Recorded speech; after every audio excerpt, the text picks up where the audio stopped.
युवाओं को नए मौके दिए गए हैं। पेपर लीक जैसी समस्या जो हमारे युवाओं को चिंतित करती थी, हमने बहुत ही कठोर कानून बनाया है ताकि उनके मन में जो सवाल या निशान था और उनको व्यवस्था के प्रति उनका गुस्सा था, उसको एड्रेस करने का सभी माननीय सांसदों ने देश के युवाओं के मन के भाव को समझ करके बहुत ही महत्वपूर्ण निर्णय किया है। आदरणीय अध्यक्ष जी, ये बात सही है कि कोई भी मानव जात अनुसंधान के बिना आगे नहीं बढ़ सकती है। उसको नित्य परिवर्तन के लिए अनुसंधान अनिवार्य होते हैं और मानव जात का लाखों साल का इतिहास गवाह है कि हर काल में अनुसंधान होते रहे हैं, जीवन बढ़ता चला गया है, जीवन का विस्तार होता गया है।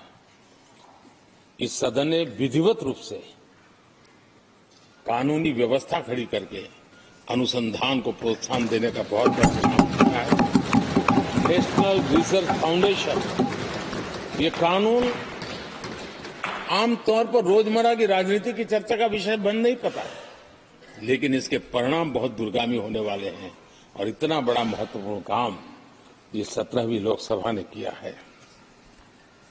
मुझे पक्का विश्वास है देश की युवा शक्ति में इस व्यवस्था के कारण दुनिया का रिसर्च और का एक हब हमारा देश बन सकता है। हमारे देश की युवा के टैलेंट ऐसी है, आज भी दुनिया की बहुत कंपनियां ऐसी हैं जिनके इनोवेशन के काम आज भी भारत में हो रहे हैं, लेकिन एक बहुत बड़ा हब बनेगा, ये मेरा पूरा विश्वास है। आदरणीय अध्यक्ष जी, 21वीं सदी में हमारी बेसिक नीड्स पूरी तरह बदल रही है। कल तक जिसका कोई मूल्य नहीं था, कोई ध्यान नहीं था, वो आने वाले में बहुत अमूल्य बन चुका है। जैसे डेटा, पूरी दुनिया में चर्चा है डेटा का सामर्थ्य क्या होता है। हमने डेटा प्रोटेक्शन बिल ला करके पूरी भावी पीढ़ी को सुरक्षित कर दिया है। पूरी भावी को एक नया शस्त्र हमने उसके हाथ में दिया है, जिसके आधार पर वो अपने भविष्य को बनाने के लिए इसका सही इस्तेमाल भी करेंगे। और digital personal data protection act, ये हमारी 21वीं सदी की पीढ़ी को और दुनिया के लोगों को भी भारत के इस एक्ट के प्रति रुचि बनी हुई है। दुनिया के देश उसका अध्ययन करते हैं, अपने अपना नई नई व्यवस्था अनुकूल करने के लिए प्रयास कर रहे हैं। और डाटा का उपयोग कैसे हो, उसकी भी उसमें गाइडलाइंस है।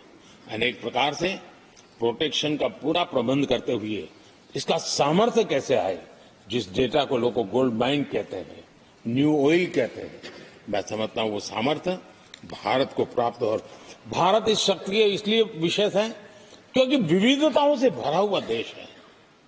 हमारे पास जिस प्रकार की जानकारी और हमारे साथ जुड़े हुआ डेटा जो जनरेट होता है, सिर्फ हमारा रेलवे पैसेंजर्स का डेटा कोई देख ले, दुनिया के लिए बहुत बड़ा संशोधन का विषय बन सकता है।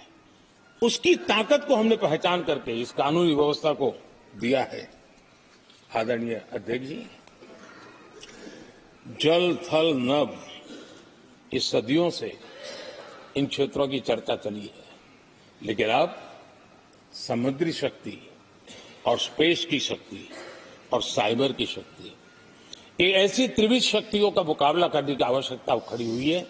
और विश्व जिस प्रकार के संकटों से गुजर रहा है और विश्व जिस प्रकार के विचारे प्रभाव पैदा करने का प्रयास कर रहे हैं, तब इन क्षेत्रों में हमें सकारात्मक सामर्थ्य भी पैदा करना है और नकारात्मक शक्तियों से अपने आप को, हर चुनौतियों को चुनौती लेने का सामर्थ्य भी बनाना है।